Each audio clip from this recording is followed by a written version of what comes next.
అరే బాబు, నేను ఇందిరాగాంధీతో పనిచేసిన, ఆమె కొడుకు రాజీవ్ గాంధీతో పనిచేసిన, ఇప్పుడు రాహుల్ గాంధీ నాయకత్వంలో నడుస్తున్నా.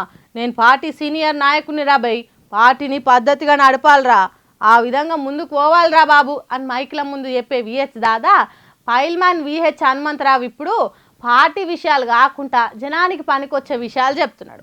మనం కూడా ఇందాం పాండ్రి. ఇంటెలెక్చువల్స్, డాక్టర్స్, ఇంజనీర్స్ అందరు కూడా సమాజంలో జరుగుతున్నటువంటి తప్పుడు దాన్ని మనం మూవ్ అవ్వాలంటే ప్రజలకు చెప్పే బాధ్యత మన పైన ఉంది. మేము తప్పనిసరిగా అన్ని జిల్లాలలో తిరిగి ఈ చెడు సాంప్రదాయాన్ని, ఒకప్పుడు ఎవరు హరిశ్చంద్రుడు చనిపోతే హరిశ్చంద్రుడు వారు భార్య ఎముడు ఎత్తుకపోతుంటే నా భర్తను కాపాడండి అంటున్నారు. ఇప్పుడు భర్తనే చంపేస్తున్నారు. కనుక ఈ ఆచారం పోవాలంటే తప్పనిసరిగా మనం ఆలోచన చేయాలి. మనుషులు గిట్లా తయారైన రేంద్ర అని సోషల్ మీడియాలో వార్తలు చూసి అనుకోకుండా మనం కూడా ఆలోచన చేయాలని చెప్తున్నాడు పెద్ద మనిషి. అంతకుముందు ఎక్కడో ఒక కాడ మర్డర్ అనే వార్తలు రేడియోలో వచ్చేది, తర్వాత పేపర్లో ఏదో ఒక మూలకు క్రైమ్ న్యూస్ వేసేది. కానీ ఇదేంద్రాబాయ్ ఏ సోషల్ మీడియా చూసినా సంపుడు సచ్చుడే ఉన్నది. కాబట్టి దీన్ని ఎట్లా తగ్గించాలనో ఆలోచన చేయాలి అంటుండు. అట్లనే హైదరాబాద్లో ఉన్న చెడు సంప్రదాయాలు పోయే ఆలోచన చేయమంటుండు. అదే విధంగా నంబర్ 1 సిటీ కావాలంటే ఈ చెడు సాంప్రదాయాన్ని కూడా తప్పనిసరిగా దూరం చేసేసి ఇలాంటి వాతావరణాన్ని చెడగొట్టొద్దని, మహిళలకు ఉండే గౌరవం వాళ్ళకు ఉండాలి, మగవాళ్ళకు ఉండే గౌరవం ఉండాలి, భార్యాభర్తలు కలిసి ఉండాలి, పిల్లలు కూడా తల్లి మీద ప్రేమ చూపించాలి, భార్యాభర్త మీద ప్రేమ ఇద్దరు కలిసి ఉన్నప్పుడే సంసారం బాగుంటుంది. లేకపోతే తల్లిదండ్రులకే చంపేస్తే, తండ్రినే చంపేస్తుంటే పిల్లల భవిష్యత్తు ఏం కాలే, వాళ్ళు కూడా రేపు పెళ్లి అవుతుంది. ఇదే విధంగా ఏదైతే లవ్ అఫేర్స్ జరుగుతుందో ఈ లవ్ అఫేర్స్ పక్కకు పెట్టి ఆలోచన చేయండి. మీ లవ్ అఫేర్స్ తెలియకుంటే కావాలంటే మీరు పెళ్లి చేసుకోండి.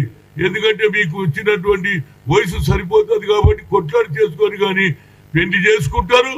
తర్వాత భర్తను ఏ విధంగా చంపాలని మహిళలే అయ్యేదో పెళ్లి చేసుకుని ఆడపడిచే స్కెచ్ చేసే వాతావరణం నేను చూడలేదు. దీని మీద నేను ఏది లేవు. ఇదైతే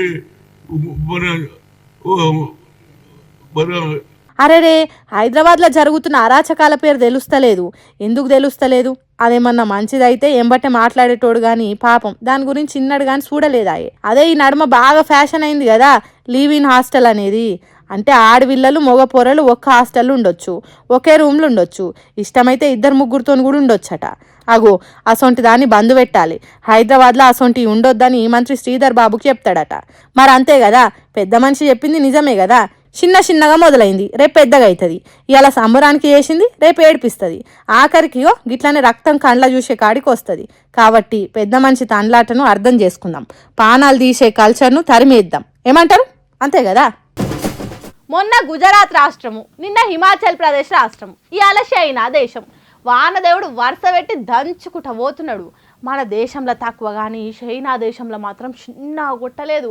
ప్రకృతితోనే ప్రయోగాలు చేస్తారు కదా చైనా దేశ పోలు. అందుకే కోపం వచ్చినట్టున్నది వానదేవునికి. ఎంత వీరంగం చేసిండో చూడండి చైనా దేశాన్ని.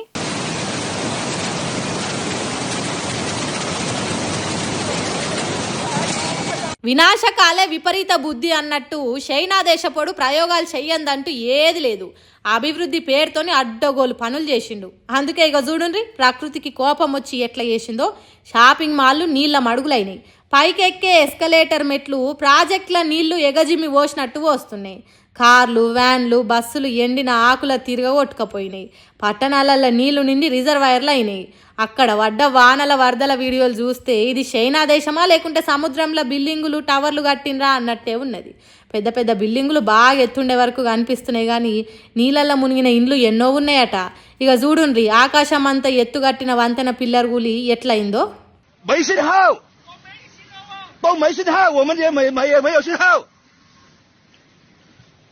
你命大兄弟啊，这个危险啊，只能要等消防来了。我打一个消防打不通啊，没信号都没信号啊。你把后面的车子稳住啊，不要过来哦。అమ్మో హ్యాపో అమ్మో. పెద్ద ట్రక్కు సగం ఇటు ఇంకో సగం అటు అన్నట్టు ఆగిపోయింది. సినిమాలల్లో గ్రాఫిక్స్లు పెట్టినట్టే ఉన్నది కదా. మరి అట్లుంటది ప్రకృతి చూపించే సినిమా. ఇగో గీడ చూడుండ్రి, ఒక ఊరికి ఊరే కొట్టుకపోయినట్టు ఎట్లా పోతున్నాయి చూడుండ్రి ఇండ్లు.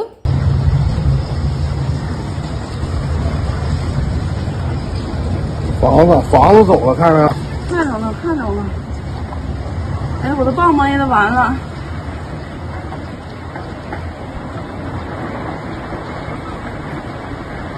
啥也没有，这房子都冲走了，房子还在水里。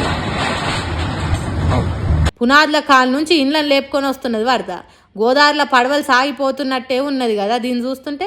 మట్టి, చెత్త, చెదారం, కట్టెలు, పెద్ద పెద్ద మొద్దులు, ఇండ్లు అన్నిటినీ తనలో కలుపుకొని సాగుతున్నది వరద. ఇండ్ల మేడలు, వంతెనల పరిస్థితి ఇట్లుంటే ఇక మనుషుల గతి ఇంకెట్లుంటుంది? ఎంతమంది ప్రాణాలు పోయినాయో, ఎందరు డ్రెస్సులు గల్లంతైనాయో. చిన్న చిన్న వస్తువులు పోతున్నాయి కదా అని వరదలకు దిగితే ఏమైందో చూడుండ్రి.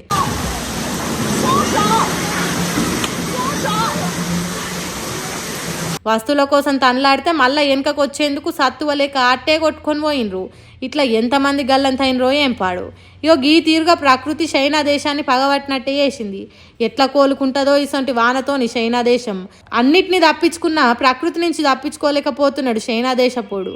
మరి దానికి కూడా ఏదైనా ఉపాయం కనిపెట్టి వానలు పడకుండా చేస్తాడో ముందు ముందు ఏం పాడో ఇక చూడాలి.